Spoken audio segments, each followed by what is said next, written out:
여러분 안녕하십니까? 뉴스데스크 제주를 시작하겠습니다. 그동안 코로나19 확진자 동선 공개가 제한되면서 우려와 불안을 호소하는 목소리가 커졌는데요. 제주도가 복수 확진자가 발생하거나 불특정 다수가 이용해 추가 감염 우려가 높은 장소는 공개하기로 했습니다. 박성동 기자입니다. 지난달 16일부터 사흘 동안 제주를 다녀간 뒤 집단 감염된 경남 진주 이통장단. 연수가 목적이었지만 관광지와 마사지숍, 유흥주점 등 18곳을 넘게 방문했고 N차 감염으로 도민 7명이 확진돼 공분을 샀습니다. 당시 제주도가 공개한 동선은 야외 관광지 단 3곳. 대부분 동선에서 방역 조치가 끝났다며 접촉자 파악이 안 된 곳만 공개한 겁니다. 제한된 동선 공개에 청와대 국민청원 게시판에는 동선을 보다 투명하게 공개해달라는 청원이 이어졌고 온라인 커뮤니티에도 불만을 호소하는 글이 끊이지 않고 있습니다. 저도 관광지에서 살고 있으니까 걱정한답시고 공개 안 하는 것도 이해는 하는데 그래도 예를 들어서 확진자가 지나갔던 곳은 얘기해주면 안 되는가 싶어서 그냥 방역만 완료했다고 얘기만 하고 그래서 약간 좀 아쉽죠. 이 같은 논란이 확산되자 제주도가 공개 범위를 넓힌 지침을 내놨습니다. 2명 이상 코로나19 확진자가 발생하거나 목욕탕이나 사우나처럼 불특정 다수가 이용해 추가 감염 우려가 높은 곳은 접촉자를 모두 파악하더라도 공개하기로 한 겁니다. 또 유흥업소나 게임 등 사행업종도 공개 대상에 포함했습니다. 다만 공개된 장소가 어느 확진자의 동선인지는 밝히지 않고 성별과 연령 등 개인정보도 개정된 감염병 예방법에 따라 공개하지 않기로 했습니다. 목록 형태로 하는 것은 그거는 중대본의 강력한 지침이니까요. 그 대신 목록 형태 외에 혹시 우려하는 사항에 대해서는 이러한 자리를 마련해서 하지만 일부 지방자치단체는 확진자별 동선과 방문 장소, 시간대 등 역학조사와 방역조치 결과를 공개하고 있어 제주도의 새 동선 공개 지침이 여전히 부족하다는 지적도 나옵니다. 이동 경로를 알기가 너무 어렵다는 국민들의 목소리가 좀 많으셨고요. 규정을 최대한 벗어나지 않는 범위 내에서 이제 조금 절충을 해서 지금의 형태로 중간에 조금 변경을 해서 제주도는 새 지침에 따라 공개한 동선을 확진자가 마지막 접촉자와 접촉한 날로부터 14일 동안 공개한 뒤 삭제한다고 밝혔습니다. MBC 뉴스 박성동입니다. 한 코로나19 확진자가 제주 시내버스 4개의 노선 7대에 탑승했던 것으로 확인돼 방역당국이 역학조사에 나섰습니다. 제주도는 지난 1일 오후 2시 15분부터 탐라 장애인 복지관에서 함덕리 구간 201번 버스와 같은 날 오후 4시 47분부터 함덕리에서 탐라 장애인 복지관까지 201번 버스 등 나흘 동안 4개 노선 7대 시내 버스에 코로나19 확진자가 탑승한 사실을 확인하고 같은 시간대 탑승객을 대상으로 가까운 보건소를 방문해 진단 검사를 받아달라고 당부했습니다.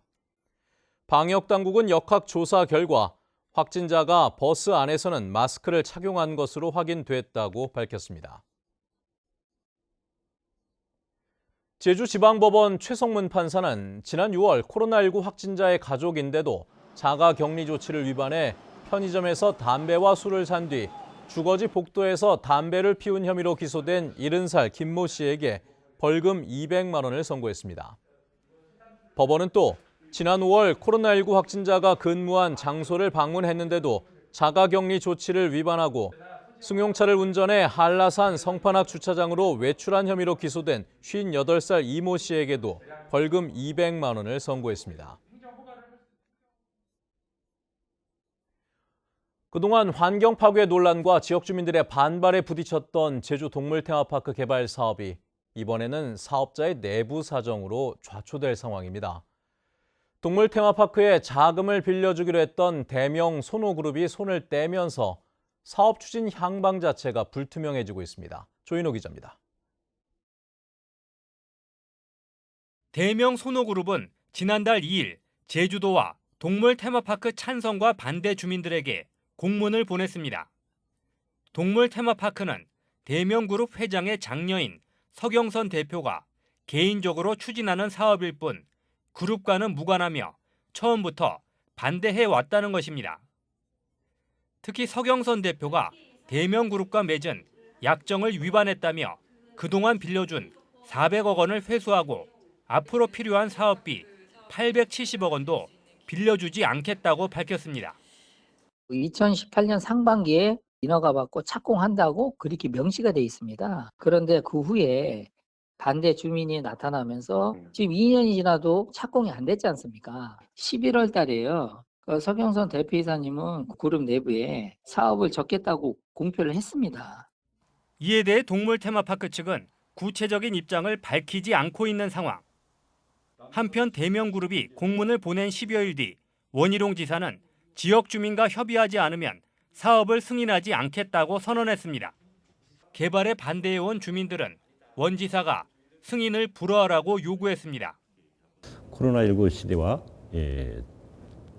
자체 자금 조달의 문제가 심각하게 지금 드러나 있는 상태에서 이 사업에 변경 승인을 한다는 것은 도저히 있을 수 없는 일이 아니겠느냐. 지난 9월 동물 테마파크를 찬성하는 이장이 자진 사퇴했던 선을 1위 마을회는 오는 17일 새로운 이장을 선출하기로 했습니다. 이장 선거에는 개발에 찬성하는 주민과 반대하는 주민이 한 명씩 출마해 치열한 득표 경쟁을 벌이고 있습니다.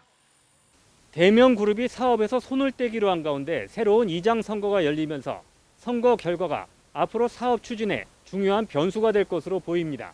MBC 뉴스 조인우입니다.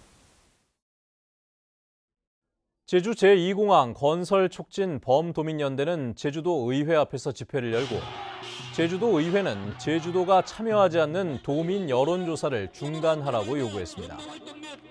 이들은 집행기관이 아닌 의회가 법적 효력이 없는 여론조사를 독단적으로 강행하려 한다며 중단을 촉구했고 이 과정에서 제2공항 반대단체 회원 등과 언성을 높이기도 했습니다. 한편 제주도는 집회 참석 인원이 거리두기 제한 인원 100명을 넘어 지침을 위반했는지 여부를 확인하고 있습니다. 제주도가 기존의 한라산 국립공원에 중산간과 해양도립공원을 포함시켜 국립공원을 확대하는 방안을 환경부에 요청하고 추진하고 있었는데요. 오늘 확대 지정을 위한 주민공청회가 열렸지만 임업인들의 반발로 시작도 못하고 무산됐습니다. 김찬영 기자입니다. 산림사업을 말하는 정책 처리하라! 제주 국립공원 확대 지정을 위한 공청회장 앞 임업인들이 공원 확대 지정에 반대하며 출입구를 막아섰습니다. 공청회를 주관한 환경부의 담당 직원들과 2시간 넘게 벌어진 실랑이 결국 제주시와 서귀포에서 2차례 진행될 예정이던 공청회는 무기한 연기됐습니다. 제주도가 환경부에 국립공원 확대 지정을 처음 요청한 건 지난 2017년. 당초 기존 한라산 국립공원에 중산간 일대와 추자도, 우도 해양공원까지 포함해 610제곱킬로미터를 지정할 계획이었습니다. 하지만 지역 주민들이 재산권 침해 등을 호소하며 크게 반발하자 지정 계획 면적은 절반으로 줄었습니다. 갈등이 큰 지역들, 우도라든지 추자도라든지 그리고 중산간 면적에 대한 어떤 축소라든지 이런 의견들을 내주셨고 저희가 제주도와 협의해서 면적을 일부 조정해서 지금은 303제곱킬로미터라는 면적으로 공청회를 개최하려고 합니다. 일부 면적 축소에도 반대 입장을 굽히지 않은 것은 계획 수립 단계부터 반발해온 임업인들입니다.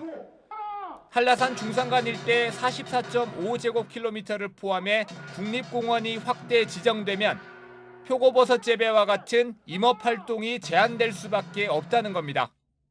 한때 제주 표고버섯이 80% 이상을 전국 생산량의 80% 이상을 차지했는데 지금 1%도 되나마나 해요. 근데 그게 지금 제주 국립공원이 확대된다면 지금 1%도 안 될 가능성은 없고 환경부와 제주도는 버섯 재배의 경우 협약을 통해 국립공원 안에서도 가능하다며 임업인 달래기에 나섰지만 반발은 가라앉지 않고 있는 상황. 국립공원을 확대 지정하기 위해서는 반드시 거쳐야 하는 공청회가 무기한 연기되면서 내년 1월 예정했던 국립공원위원회 심의도 차질이 불가피해지는 등 향후 과정에 적지 않은 진통이 예상됩니다. MBC 뉴스 김찬현입니다. 서귀포 지역 14개 시민사회단체는 서귀포시청에서 기자회견을 열고 서귀포시 청정환경국과 안전도시 건설국을 통합하는 제주도 조직 개편안을 강하게 비판했습니다. 이들은 제주도와 의회가 광역화 명분으로 쓰레기는 한라산 남쪽에 매립하면서 환경행정에서는 서귀포를 철저히 홀대했다며 청정환경국과 안전도시 건설국의 존치를 요구했습니다. 한라산 성판악 휴게소 일대 불법 주정차를 막기 위한 516도로 환승주차장이 내일부터 운영됩니다. 환승주차장은 제주국제대학교 인근 14,000제곱미터에 예산 17억 원을 들여 조성돼 차량 199대를 세울 수 있으며 무료로 운영됩니다. 제주도는 환승주차장 운영과 함께 내년 1월부터는 성판악 탐방로 입구 1km 구간에서 불법 주정차 단속을 실시하고 도로 양쪽에는 주정차를 막기 위한 시설물을 설치할 계획입니다. 조류 인플루엔자가 전국 각지로 확산되면서 수도권과 충북 지역에 가금 생산물 반입이 금지됩니다.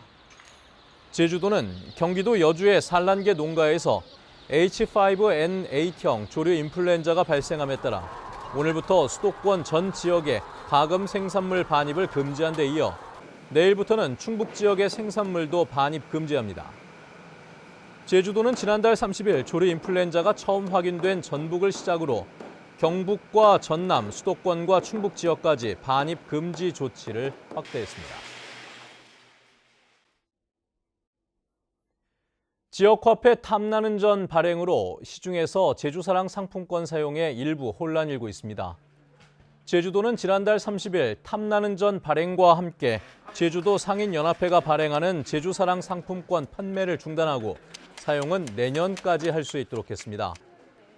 그러나 일부 전통시장 등에서는 제주사랑 상품권을 더 이상 사용할 수 없는 것으로 오해해 수취를 거부하거나 추가 수수료 지불을 요구하는 등의 사례가 잇따르면서 사용 기한 등에 대해 자세한 홍보가 필요하다는 지적이 나오고 있습니다. 제주 4.3 수용인 일반재판 재심에서 법원이 사상 처음으로 무죄 판결을 내린 데 대해 제주도 의회 4.3 특별위원회가 환영 입장을 밝혔습니다. 4.3 특위는 사법부의 올곧은 판단이 개인의 존엄과 희생의 응어리를 풀어주는 길을 마련했다며 국회에 계류 중인 4.3 특별법 개정안이 통과될 수 있도록 모든 역량을 집중하겠다고 강조했습니다. 제주도와 한국기자협회가 가짜뉴스 차단을 위한 업무 협약을 맺었습니다. 이에 따라 제주도는 추진하는 행정서비스 등에 관해 오보를 방지하기 위한 정보와 자료를 투명하게 공개 제공하고 한국기자협회는 정확한 사실관계 확인을 통한 보도와 허위 또는 조작 정보를 배격해 협력관계를 구축하기로 했습니다. 뉴스데스크 제주였습니다. 여러분 고맙습니다.